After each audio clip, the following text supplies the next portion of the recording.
La semaine passée, on avait vu que les pharisiens avaient accusé les disciples de Jésus de profaner le sabbat. Vous vous rappelez, on a vu un petit peu ce qu'était le sabbat selon Jésus-Christ et ce que n'était pas le sabbat. Donc on a vu que c'était pas rien faire, mais que c'était faire le bien. Le sabbat avait été créé pour l'homme. Jésus démontre aussi, et surtout, je dirais, qu'il est le maître du sabbat. Et que son agissement et sa compréhension du sabbat priment sur toute autre interprétation de ce que pourrait être le sabbat. 1, 2. Je sonnais comme dans un aquarium. Et donc, on a vu que Jésus est le maître du sabbat, rien de moins que le créateur, en fait, du sabbat, du repos céleste. Évidemment, ce n'était pas une défense nécessairement de comment on applique le sabbat dans le Nouveau Testament, mais ça nous a démontré ses quelques particularités. Ce matin, le titre du message concerne le choix ou la sélection des 12 apôtres faite par Jésus-Christ, que l'on va voir dans les versets 12 à 19. Et on va voir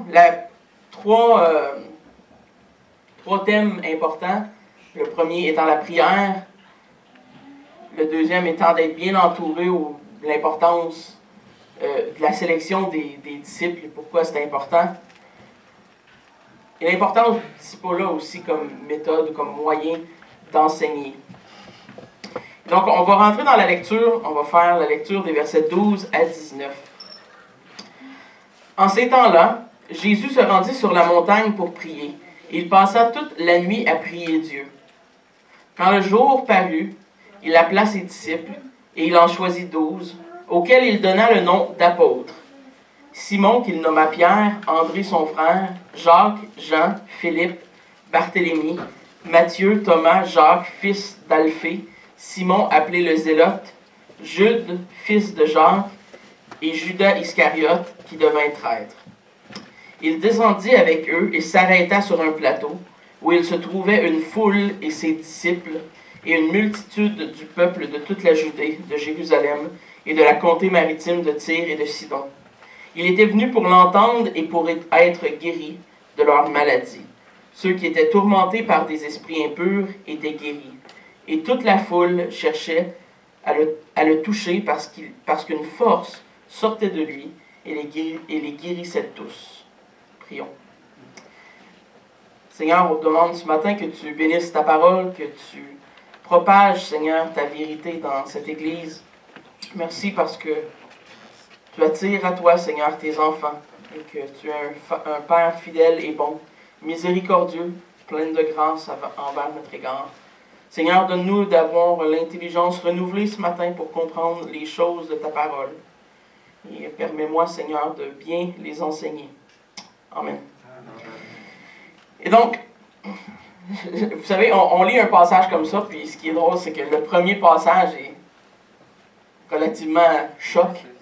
Mais on a tendance à le lire parce que c'est la parole de Dieu, parce qu'on parle de Jésus de façon assez frivole. Oui, Jésus s'éloigna, passa la nuit à prier son Père. Vous savez, c'est long une nuit. On passe par-dessus et on s'en aperçoit peut-être plus ou moins rapidement.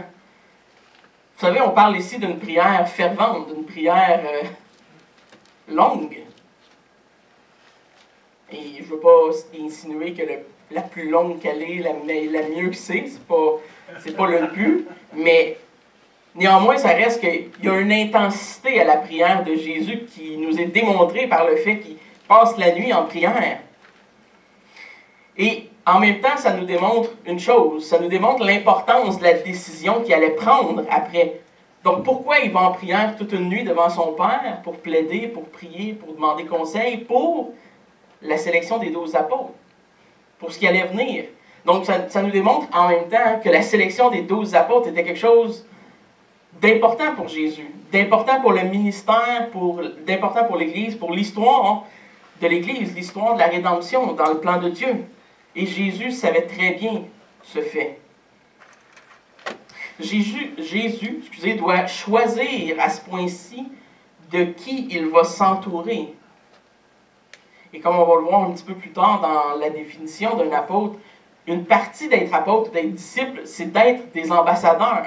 Jésus devait se choisir, se sélectionner des hommes qui allaient le représenter, tant en autorité qu'en stature, qu'en parole, qu'en ce qu'il allait livrer ou faire comme action, qui étaient des ambassadeurs. Il parlait au nom d'eux.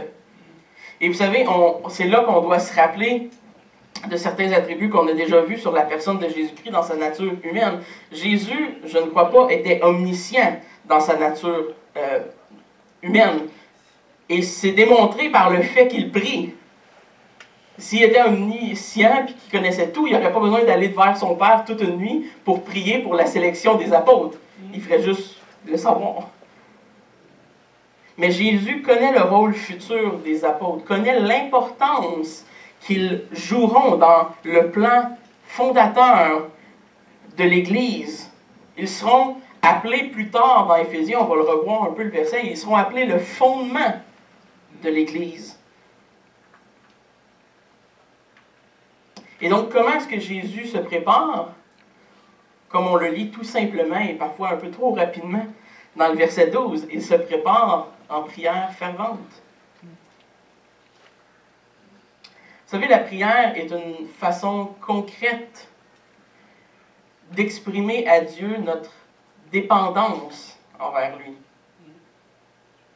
C'est une façon concrète d'exprimer à Dieu notre dépendance qu'on a envers lui. Et le contraire est une façon de lui démontrer qu'on est indépendant de lui. Et ça, vous pouvez l'essayer si vous voulez. Vous allez vous rendre compte que c'est désagréable pour un enfant de Dieu de vivre indépendamment de Dieu.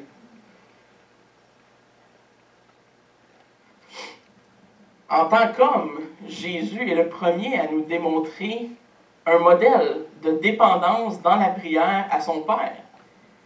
Il va devant lui étant le Fils de Dieu incarné, il va devant Dieu, le Père, pour prier toute une nuit, nous démontrant ainsi comment lui, le premier, était soumis à la volonté divine.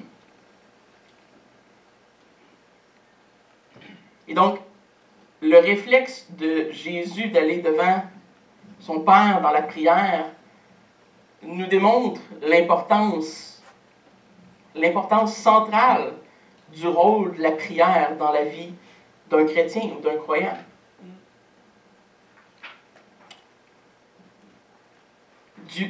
Jésus sait que c'est un moment important de l'histoire de l'Église.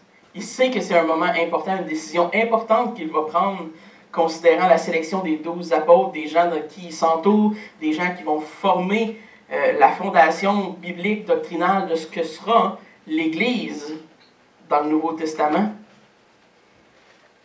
Et son réflexe est d'aller en prière toute une nuit.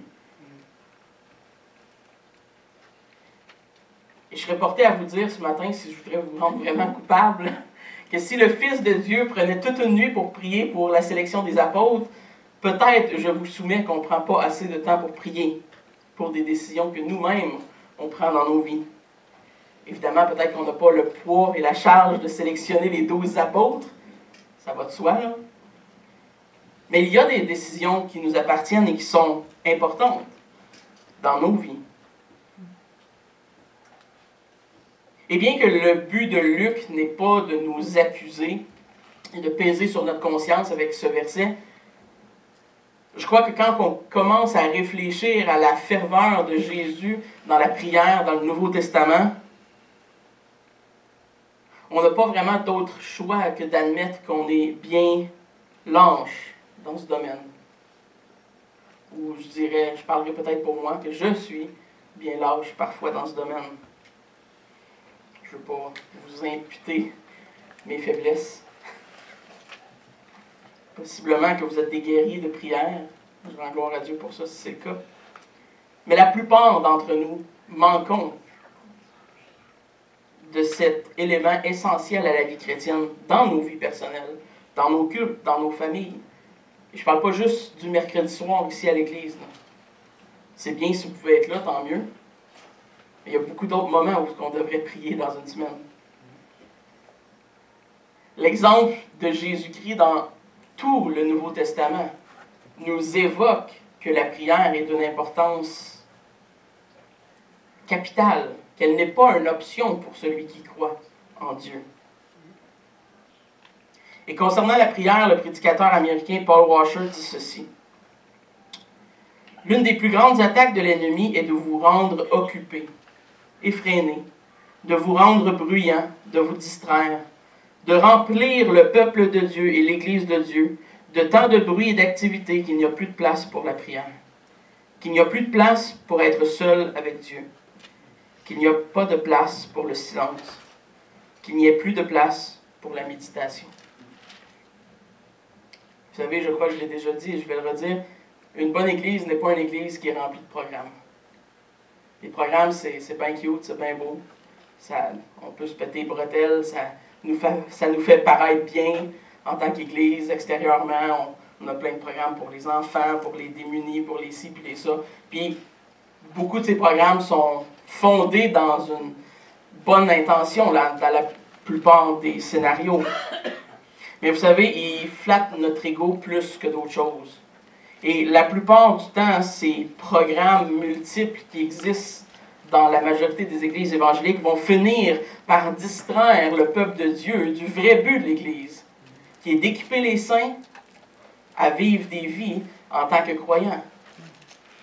Vous savez, si vous venez à l'Église pour recevoir un divertissement, vous ne venez pas à l'Église pour la bonne raison. Je vous l'apprends peut-être ce matin. C'est pas une place qui est faite pour qu'on vienne, puis qu'on se sente bien, puis qu'on est content de recevoir quelque chose qui nous stimule, comme quand on va au cinéma. On est là pour apprendre sur la personne de Dieu. On est là pour être équipé, pour ensuite vivre des vies qui sont conséquentes avec ce que la parole de Dieu nous demande de vivre. Et bien que tous ces programmes peuvent être bénéfiques, peuvent être bons pour l'âme, plus souvent qu'autrement, ils finissent par être une distraction. Une distraction aux choses qui sont réellement importantes. Et j'aimerais vous avertir que si vous êtes ici ce matin et que vous pensez que ce n'est pas grave si vous priez peu, ou que vous ne priez pas dans vos vies, ou que vous n'avez pas le goût de prier, ou que vous êtes trop occupé pour prier, je ne sais l'excuse. Je vous répondrai avec ces mots de Martin Luther qui dit « Être chrétien sans prière n'est pas plus possible que d'être en vie sans respirer. » Vous savez, on considère que la prière est un des moyens de grâce ordinaires donnés aux chrétiens pour vivre sa vie chrétienne. Dieu donne à l'homme la prière, comme il donne à l'homme le baptême, la Sainte Seine, et toutes sortes d'autres moyens de grâce. Charles Spurgeon résume l'importance de ce moyen de grâce par cette excellente citation, qui est à la fois excellente et très troublante, et qui dit « Si quelqu'un me demande quelle est la quintessence de la religion chrétienne, je dirais que c'est en un mot, la prière. Vivez et mourrez sans prière, et vous prierez assez longtemps quand vous irez en enfer. » Vous savez, c'est troublant. Et c'est une réalité qui est extrêmement troublante et qui devrait nous troubler encore plus en tant que chrétiens, sachant qu'elle est vraie. Vous savez, il y a très peu de sécurité et d'assurance de notre foi pour ceux qui négligent la prière. Et je vous soumets ce matin que si vous êtes constamment en train de remettre votre salut en question dans vos propres vies, c'est possiblement parce que vous ne passez pas assez de temps dans la lecture et dans la prière. Parce que vous êtes incapable de voir le fruit de votre fidélité, les fruits spirituels dans votre vie. Et c'est normal que vous n'ayez pas cette sécurité dans un cas tel. Et ceux qui ne prient pas aujourd'hui à Dieu et qui rejettent Dieu, et c'est là l'idée de Charles Spurgeon, vont le regretter amèrement. Je ne sais pas s'ils vont littéralement prier en enfer. Pas pas vraiment de texte biblique qui pourrait supporter nécessairement ça, mais ils vont certainement avoir des remords sur la conscience, au minimum. Ils vont être séparés éternellement de Dieu. Et on entrevoit une portion de cet aspect-là dans l'histoire du jeune homme riche et de Lazare, qui nous rappelle la réalité de l'enfer.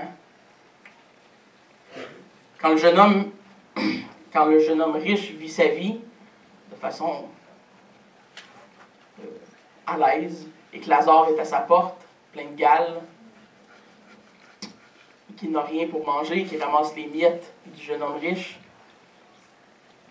on voit un peu plus tard dans l'histoire, finalement, que le jeune homme riche se rend en enfer, ou le séjour des morts dans certaines traductions. Et on voit une image poignante de l'assoiffement du jeune homme qui veut juste boire une goutte d'eau, qui demande une goutte d'eau à Lazare.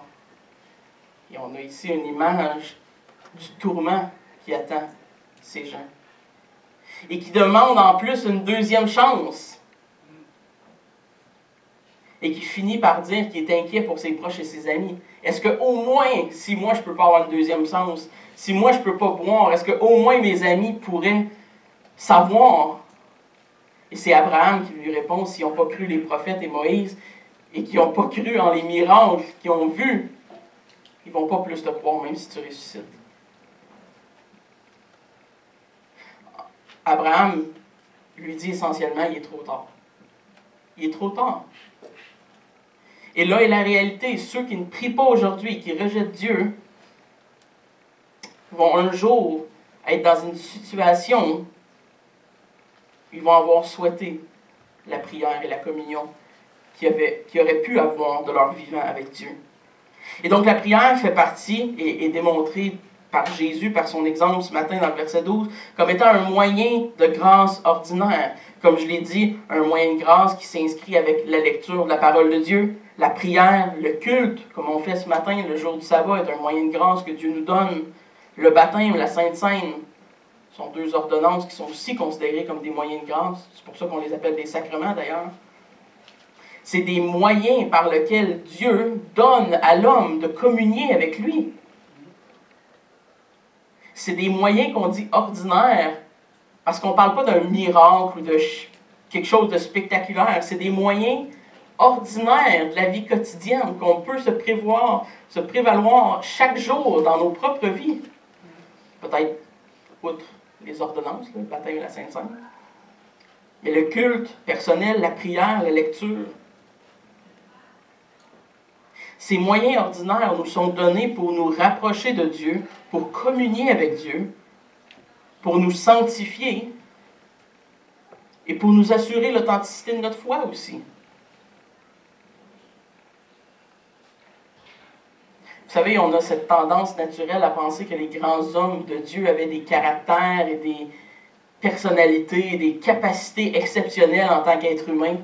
On regarde ces hommes comme Charles Spurgeon, puis on dit que ça devait être un surhumain, il était tellement spirituel. Vous savez, la réalité, c'est que la plupart du temps, c'était des hommes très faibles, avec plein de problèmes, mais ils étaient fidèles à ces moyens de grâce. C'était des hommes de prière, c'était des hommes de la parole, c'était des hommes qui avaient un culte fidèle, c'était des hommes qui étaient fidèles aux ordonnances et aux moyens de grâce normales que Dieu a pourvus à l'homme pour avoir un cheminement spirituel. Leur vie était remplie de ces moyens de grâce ordinaires. Et pour la majorité de ces hommes, si vous allez lire les biographies, c'est ce que vous allez découvrir. Qu'est-ce qui faisait de spécial? Qu'est-ce qui faisait que ces hommes étaient utilisés par Dieu? Pas grand-chose autre que le fait qu'ils étaient fidèles dans ces petites choses.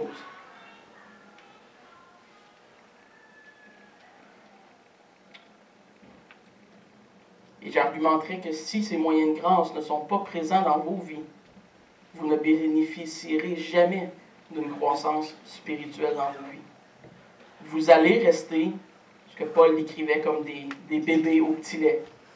Vous allez être sauvés, mais vous allez rester des chrétiens qui jamais auront une croissance spirituelle, toujours auront des combats avec l'assurance de votre foi, de votre salut, des doutes.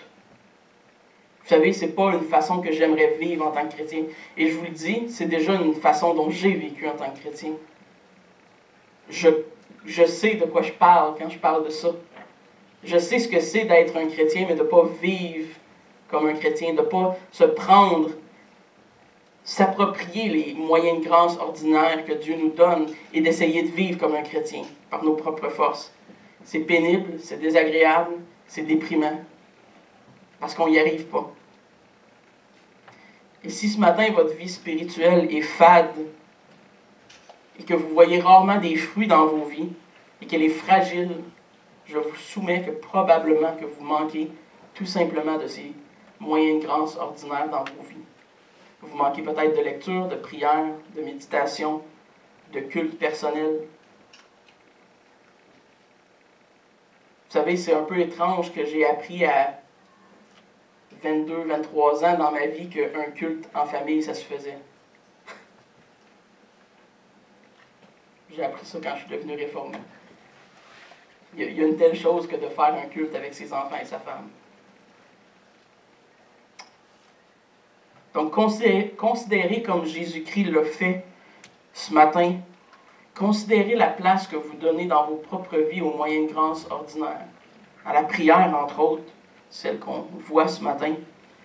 Pour gauger de cette dépendance que vous avez à Dieu. Vous savez, si on peut dire qu'il y a une seule dépendance qui est bonne dans tout ce monde, c'est celle à Dieu. Tous les autres dépendances vont nous apporter vers des choses, des tendances désagréables, puisqu'ils nous emprisonnent, ils nous rendent esclaves à quelque chose. Mais d'être esclave du bon maître, c'est une bonne chose. On veut être dépendant de Dieu. C'est bien la seule chose dans ce monde auquel on veut être dépendant.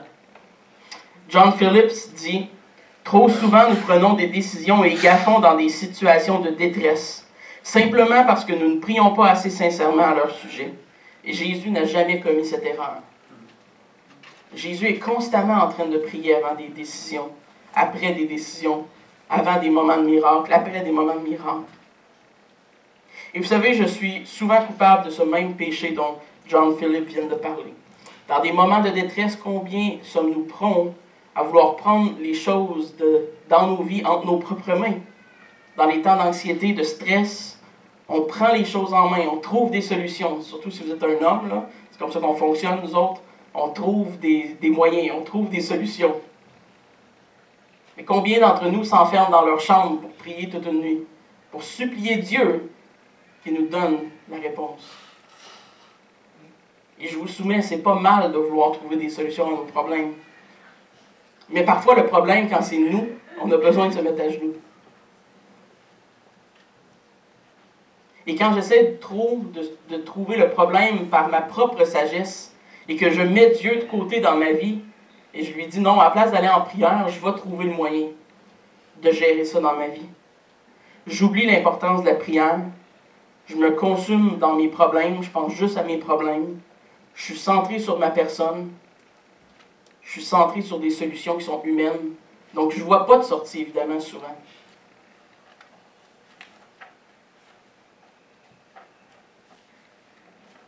Il faut, mes frères et sœurs, développer un réflexe d'aller à Dieu premièrement. En toute situation, la première chose en tant que chrétien qu'on devrait faire, quelque chose d'important arrive dans notre vie, quelque chose nous crée du stress, de l'anxiété, on devrait aller à Dieu. Ça devrait être notre premier réflexe. La prière, la lecture, la méditation. Parce que ce sont les moyens de grâce ordinaires que Dieu nous donne pour gérer ces choses. Oui, il nous donne la sagesse humaine, c'est vrai. Mais croyez-moi, vous ne voulez pas tout le temps vous fier sur votre propre sagesse. La sagesse de Dieu est encore meilleure.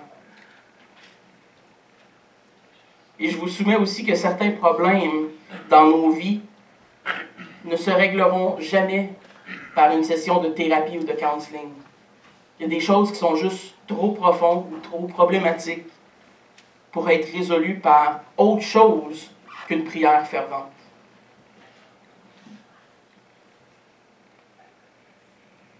Et je crois que c'est démontré souvent par les psaumes, par David dans les psaumes. Combien de fois David va devant Dieu pour implorer une réponse de sa part, sachant que dans cette situation de détresse ou d'anxiété ou de malaise ou je ne sais pas quoi, qu'il ne peut pas gagner avec une solution humaine. Et vous savez, le danger, c'est que notre société de consommation dans laquelle on vit nous présente des solutions qui sont faciles, comme de peser sur un piton, puis tout arrive, pouf, ça se règle. Tu as un problème avec ton ordinateur, il y a un petit programme qui est développé, tu pèses dessus, régler le problème, ça diagnostique, ça règle ton problème, tu n'as même pas rien à faire. On est habitué dans cette société, en tout cas moi je suis habitué dans cette société, dans ce type où tout est simple, tout est un piton, tout est instantané, tout se règle facilement. Et vous savez, on a développé avec le temps dans l'histoire de l'Église moderne toutes sortes de programmes et de façons de faire avec 5 étapes faciles, 2 pilules, 3-4 documents signés. Et voilà, bing bang, tout se règle. Mais je vous confirme que la vie humaine, l'âme humaine ne fonctionne pas comme ça. C'est pas aussi simple que ça. On est très complexe, puis en plus on est pécheurs. Ça rend notre affaire ici là, bien compliquée à gérer. Il y a des choses qui ne se règlent juste pas par autre chose qu'une prière fervente, persistante et endurante. Il y a des choses dans votre vie, si vous voulez régler des péchés, des problèmes, que vous allez devoir aller devant Dieu avec persistance, insistance, fervemment dans la prière. Et David et les psaumes nous démontrent exactement cette attitude. Et donc le premier point important de tout ce texte vient au début de tout le texte, dans le verset 12. Et je vous soumets que le moment où Christ s'est relevé de ses genoux de la prière, il avait déjà gagné le combat. C'est pas quand il est arrivé pour sélectionner les gens que ça s'est passé. C'est avant, dans la nuit de prière. C'est là qu'il a gagné le combat. Son choix concernant la sélection des apôtres serait bon. Pourquoi? Parce qu'il était dépendant à Dieu. Il était dépendant à son Père, parce qu'il a passé une nuit en prière, parce qu'il a considéré les choses de son Père pour faire sa sélection.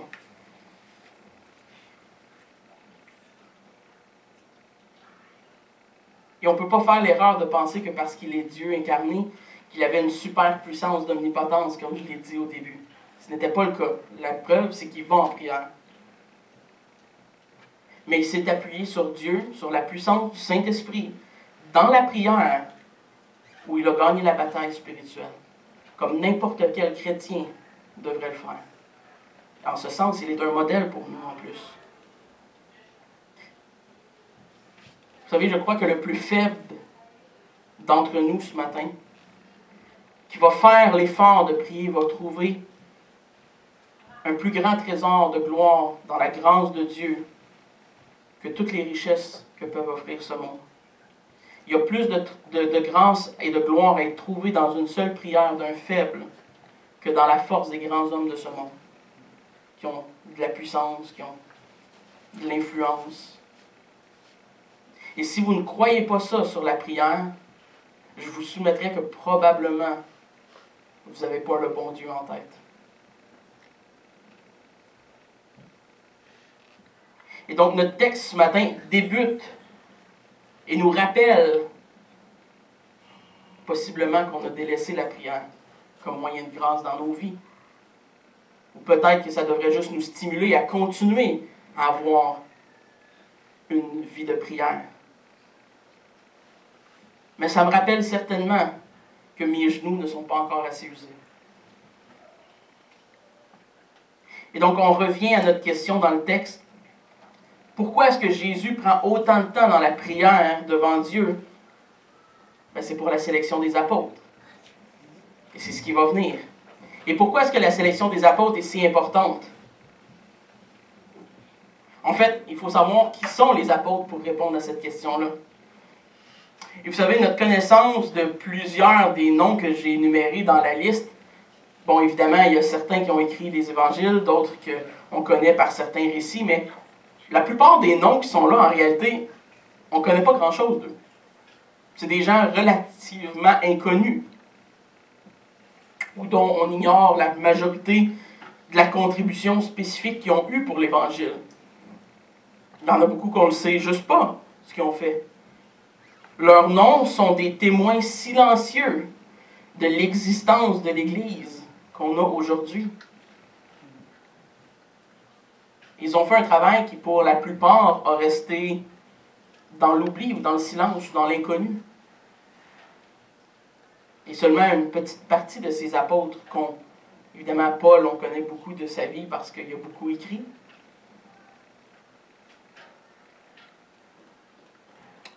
Par définition, les apôtres, ce sont des disciples, évidemment. Ce sont des gens qui, comme le mot l'implique, qui vont suivre Jésus.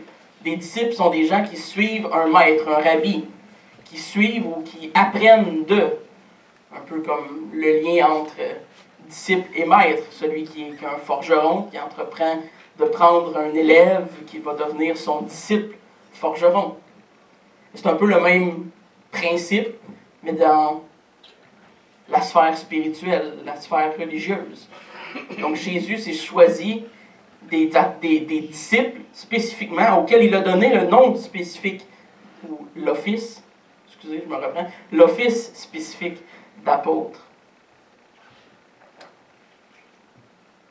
Et on voit que Jésus s'en choisit 12, mais de toute évidence, il y avait beaucoup de disciples, vous savez, qui suivaient Jésus. À certains moments, on en voit des centaines. Là. Donc, c'était pas comme s'il y avait juste un bassin de 15, puis il fallait qu'il en sélectionne 12. C'était pas aussi facile. Il y avait réellement un choix probablement difficile, et peut-être qu'il ne connaissait pas tous ses disciples de façon personnelle. Et c'est là qu'on voit tout le besoin que Jésus ait en prière pour faire un choix éclairé, un choix spirituel pour la sélection de ses disciples. Mais dans le cas des 12 disciples qu'il a choisis, il leur a donné le titre et l'office spécial et unique dans l'histoire d'apôtre. Et donc la question à se poser, c'est qu'est-ce qu'un apôtre? C'est quand même une bonne question à poser. Hendrickson dit, qui est un commentateur, dit « Un apôtre est une personne qui a été envoyée, comissionnée. En tant que tel, il représente son expéditeur, revêtu d'autorité sur la vie et la doctrine tirée de lui. » Donc, ça revient un petit peu à ce j'ai dit auparavant, c'est des ambassadeurs. Mais c'est des ambassadeurs qui ont une autorité qui est défiée de la personne qui les envoie. Vous savez, on pourrait comparer ça un peu à un messager dans le temps médiéval qui allait porter un message au nom du roi pour une guerre. C'était un ambassadeur, c'était un messager, mais son autorité était limitée. S'il devenait une sorte d'apôtre, il aurait eu l'autorité ensuite, à ce moment-là, de partir une guerre au nom de son roi. C'est un peu ça la distinction. Les apôtres portaient avec eux l'autorité de Christ. Et vous savez dans le Nouveau Testament, le terme apôtre fait parfois référence à l'office dans un sens plus strict, mais parfois est utilisé de façon un peu plus lousse ou générale au sens large du terme. Dans l'application plus large du terme, c'est-à-dire en tant que disciple ou suiveur de Jésus-Christ, on retrouve les noms de Barnabas, d'Apollos, de Timothée qui est appelé un apôtre. Tous ces hommes sont appelés des apôtres dans un sens large et non pas comme le titre ou l'office qui était réservé aux 12 que Jésus a sélectionnés. Ils sont appelés des apôtres parce qu'ils représentent la cause de Christ. Ils sont des ambassadeurs, des disciples. Dans ce sens, ils sont des apôtres. Mais dans le sens plus étroit et plus complet que le Nouveau Testament réserve et limite aux 12 apôtres, plus à Paul qu'on ajoute dans cette liste, voici les critères apostoliques que l'on peut lire dans Actes. Puis là, je ne vous référerai pas à tous les versets de Actes. Ils sont tous à peu près situés entre les chapitres 1 et 4 de Actes, qu'on voit ces différents critères pour devenir apôtres. Le premier critère, c'est que les apôtres devaient être des disciples de Jésus au cours de son ministère terrestre. Donc, ça devait être des gens qui avaient suivi Jésus de façon physique, là, pendant qu'il était sur terre et qui avait son ministère. Dans ce sens, ils sont des témoins qu'on dit oculaires de ce qui s'est passé. Deuxièmement, on voit qu'un autre critère, c'était qu'il fallait qu'ils soient témoins de la résurrection. Il fallait que ce soit des hommes qui soient témoins de la résurrection. Et le troisième critère qui est donné dans Actes, c'est qu'il était appelé, il était commandé directement par Jésus-Christ. C'est Jésus-Christ qui les a choisis, qui les a commandés, qui les a envoyés en tant que ses apôtres. C'est ce qu'on voit ce matin dans la sélection. Et Paul étant la seule exception du Nouveau Testament à ces règles, néanmoins on peut dire que Paul a aussi été appelé de façon directe à l'office par Christ, par l'événement spectaculaire qu'on connaît tous de sa vie, parce qu'il s'est passé, il est devenu aveugle, Jésus lui est apparu. Donc son appel à Paul a été confirmé par les apôtres eux-mêmes qui avaient été certifiés dans le Nouveau Testament comme sélectionnés par Jésus-Christ, et eux ont reconnu l'apostolat de Paul, pour que ça ne fasse aucun doute. Et en plus, on ajoute les miracles qui ont authentifié le sceau apostolique que Paul avait. Donc, c'est pour ça qu'on dit que dans le sens strict, le terme ou l'office d'apôtre dans le Nouveau Testament est réservé aux 12 qui sont sélectionnés ici dans le passage, plus à Paul. On appelle ça un fait extra-biblique, qui n'est pas nécessairement à l'intérieur des Écritures, mais qui était intéressant et puis qui nous est rapporté par R.C. Sproul. Il nous dit, je cite, « À la fin du 1er siècle, les pères de l'Église étant ce qu'on considère les premiers chrétiens, là, entre 100 et 300 ans après la mort de Christ, ont clairement reconnu que leur autorité était subordonnée aux apôtres originaux. Donc, tôt dans l'histoire de l'Église, les écrits des pères reconnaissent leur propre soumission aux écrits apostoliques. Et c'est important, ça nous dit que très proche de Jésus-Christ et des apôtres, tout de suite après, les premiers chrétiens, l'Église toute nouvelle, reconnaissaient déjà qu'ils devaient se soumettre à ces écrits apostoliques et qu'il n'y avait plus d'apôtres, même à ce moment-là. Donc, évidemment, c'est un argument extra-biblique. C'est à prendre avec, je dirais pas un grain de sel parce que c'est relativement important quand même. Mais il n'y a pas d'apôtre officiel qui soit en vie aujourd'hui. Si on veut utiliser le terme apôtre dans son sens large et souple, ok, comme disciple et ambassadeur de Christ, mais pas dans son office. Parce que personne ne peut répondre à ces critères apostoliques que je viens d'énumérer qui nous sont donnés dans Actes, dans le livre des Actes des Apôtres. Et donc, qu'est-ce qui nous reste ce matin en tant qu'Église, en tant que croyants dans le Nouveau Testament? J'argumenterais qu'il nous reste la meilleure part des choses. Il nous reste la Bible, qui est la révélation écrite, autoritaire et apostolique qui nous reste aujourd'hui. Donc, oui, il n'y a plus d'apôtres en vie pour nous dire la révélation de Dieu. Mais on n'a pas besoin parce qu'on a la pleine révélation de Dieu dans les écrits de la Bible. Ils sont ce que nous avons besoin aujourd'hui en tant qu'Église pour grandir.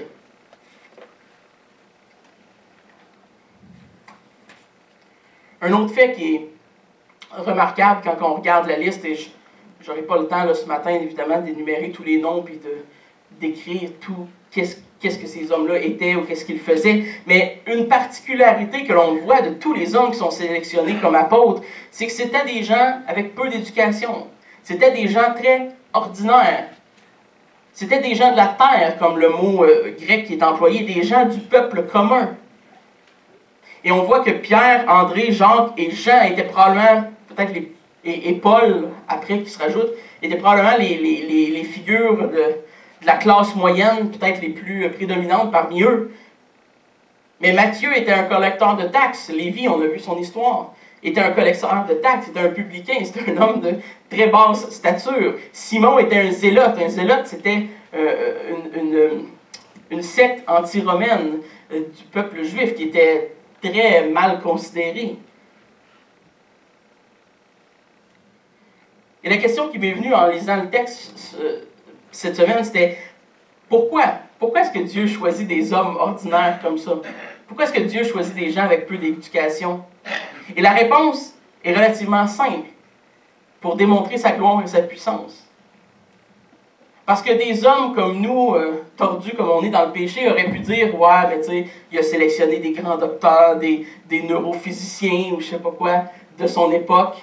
Non, il a pris des pécheurs, des gens avec peu d'éducation pour démontrer à quel point l'œuvre de sa grâce dans la vie de quelqu'un peut être miraculeuse et puissante. Parce qu'aucun de ces hommes aurait été capable de faire les œuvres qu'ils ont fait dans leur ministère, ça aurait été que de leur propre force et de leur propre intellect. Il y avait besoin de la puissance de Dieu. Et ça nous démontre, en conséquent, la gloire de Dieu. Parce qu'on voit, au travers la sélection de ces 12 apôtres, ce que Dieu peut faire dans la vie d'une personne. Et la puissance de Dieu. Il n'y a donc aucune excuse pour l'être humain de ne pas voir la gloire de Dieu au travers les 12 apôtres. Parce que c'était des hommes faibles, des hommes ordinaires, comme vous et moi probablement. Je me compte comme faible et ordinaire. Et Dieu a fait de grandes choses dans leur vie. A fondé l'Église, a fondé les doctrines pures et saintes de l'Église avec leurs mains, avec leurs écrits. Et comme j'ai dit, plusieurs restent dans l'inconnu, dans l'ombre. Peut-être que ce sont des hommes qui ont fondé dans les premières églises, des églises qu'on ne connaît pas, qui ne sont pas nécessairement dites dans les récits de la Bible. Mais ils ont eu une œuvre spécifique et importante pour le début de l'Église, pour son fondement. Et ça nous manifeste la gloire de Dieu que de savoir que c'était des hommes ordinaires qui ont fait ces choses. Il y a un autre petit point qui est intéressant, vous remarquez que le nom de Judas est encore dans la liste. Ce qui nous témoigne que l'histoire de la Bible est fiable. Qu'on n'a pas essayé de tempérer avec la liste pour enlever le nom honteux de Judas de la liste. La véracité historique de ces écrits de la Bible est indiscutable.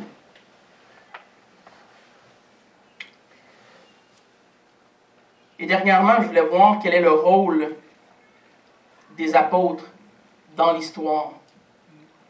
Vous savez, il y a une signification quand même un peu plus large au fait que Jésus ait sélectionné 12 apôtres. 12 apôtres étant symbolique de quoi?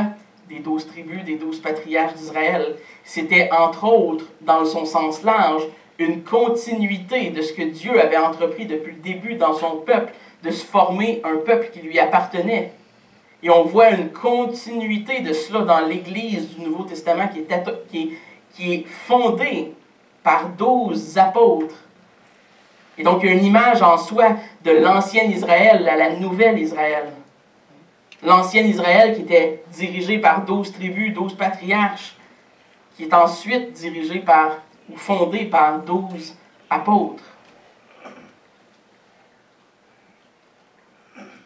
Et la nouvelle Israël allait rassembler parmi toutes les nations, juives et gentilles. C'était une des particularités qu'on a déjà étudiées d'ailleurs quand on a fait le livre d'Éphésiens. Et donc, il y a une continuité sous une nouvelle forme du seul et unique royaume de Dieu qui continue à s'inaugurer, à s'établir. Ce royaume s'étend de l'ancienne alliance à la nouvelle. Et donc, ces hommes sont envoyés avec l'autorité du Christ. Et dans Éphésiens 3:20, on lit « Vous avez été édifiés sur le fondement des apôtres et des prophètes. » Jésus lui-même étant la pierre angulaire. Donc, le travail des apôtres fut d'une importance colossale pour fonder l'histoire, pour l'histoire de l'Église, pour fonder l'histoire de l'Église sur la personne de Christ. Ce sont des hommes qui ont bâti sur la pierre angulaire de Jésus-Christ. Donc, après la mort et après la résurrection de Jésus-Christ, de notre Sauveur, ils ont bâti ce qu'on pourrait appeler les fondations, comme quand on bâtit une maison, littéralement. Quelque chose sur lequel on va construire. Et si cette fondation-là n'est pas doctrinalement et théologiquement solide, qu'elle n'est pas représentative de la personne qu'ils représentent eux en tant qu'ambassadeurs et apôtres, mais tout l'édifice qu'on a aujourd'hui est de la scrap. C'est ça que ça veut dire.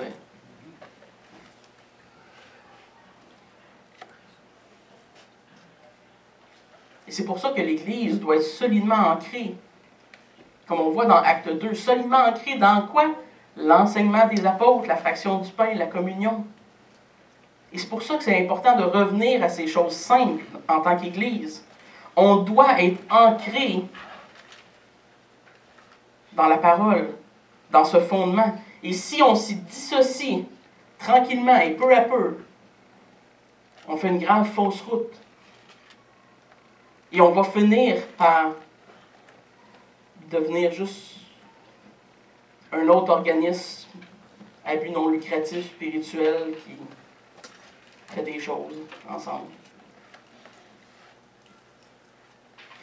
Vous savez, la parole de Dieu nous dit que l'objectif de l'Église est d'être le pilier de la vérité. L'Église est le pilier de la vérité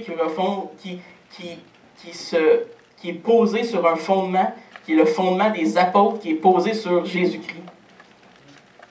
Si vous voyez l'image, là, on est en train de faire une construction qui s'élève de plus en plus solide, avec des morceaux et des pièces qui sont solides, qui sont fermes. Et on va le voir plus tard, là, il va y avoir l'analogie de la maison qui est construite quoi, sur le roc et sur le sable. Et donc, c'est pour ça que la sélection des apôtres est importante. Et c'est pour ça que quand on lit le texte, bon, ça nous semble assez simple. Mais c'est pour ça que Jésus a pris autant de temps pour aller en prière devant son Père, pendant toute une nuit, pour s'investir dans la sélection de ces hommes, qui joueraient un rôle primordial dans l'histoire. Et là, je voulais parler de l'importance du disciple-là, mais je n'avais pas le temps. Je vais terminer avec ça ce matin. On voit que Jésus, dans les derniers versets, continue ou résume son ministère, surtout entre les versets 17 et 19. Là. On parle de lui qu'il continuait à faire des miracles, que les foules s'avançaient vers lui. Et là, bientôt, dans le prochain passage, on va voir sur le sermon sur la montagne, les béatitudes, les jugements. Mais c'est un peu comme si Luc faisait une espèce de résumé jusqu'à présent du ministère qu'a occupé Jésus-Christ sur terre. Et un accent est mis sur la puissance ou la force qui était émise par la personne de Jésus-Christ. Les gens voulaient juste le toucher pour être guéris.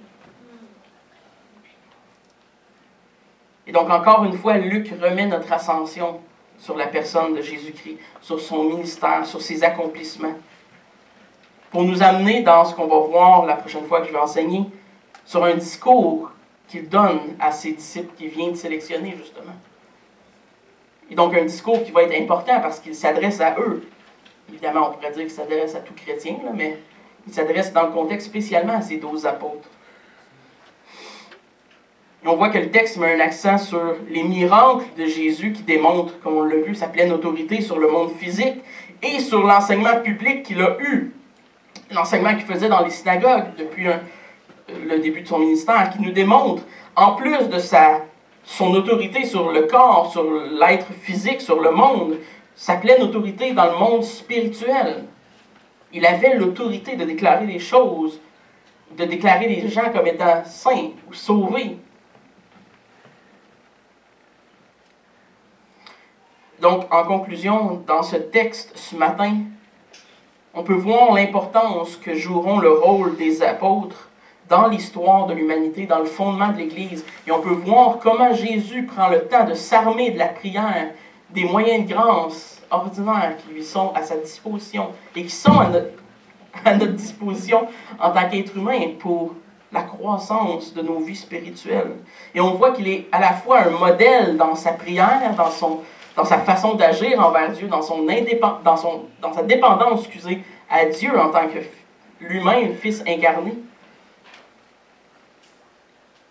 Et on va voir dans la prochaine étude ce qui devrait découler de ces offices d'apôtres, de ces anciens, du fait d'être des ambassadeurs de Jésus-Christ dans les béatitudes et dans les jugements qui viennent pour contrer les béatitudes et nous avertir. Je vais laisser ça pour une prochaine fois.